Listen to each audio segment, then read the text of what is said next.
I knew from the moment that Sony said Morbius would cameo in it that this film that it would be a masterpiece, but film even defies my expectations by truly showing itself as the movie that has existed.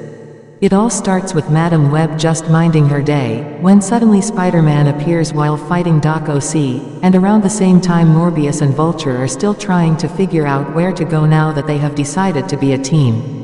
Shortly after, Madam Web sees the future and she sees her film is going to flop, so she got angry, fired her agent, and left for most of the movie only to come back. Then Venom tries to get some of the action, but Sydney Sweeney showed up and looked stunning enough that Venom caught fire and died.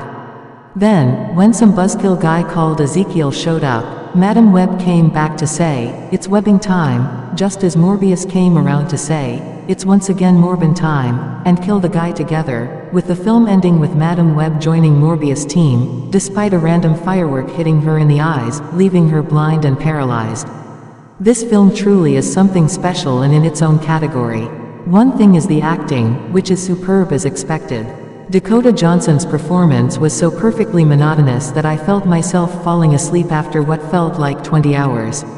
Then there's the dialogue, and instead of doing the easy no-brainer move of carefully constructing human interaction that allows for character exploration and subtly moving the plot forward, the filmmakers who made other smash hits such as Morbius, Gods of Egypt, and Dracula Untold took the harder, more worthwhile road of just giving exposition in the most finely tuned clunky manner that we, the audience, could understand immediately, without having to turn on our precious thinking meat. The plot was so brilliant that it was capable of using the, and then, storytelling method to its fullest, and it never drags on shorter than it needs to. Madam Web is something I had since my childhood, along with Chris Stuckman, and this movie was everything that I expected to see in a superhero movie, and the future looks bright for this new superhero universe.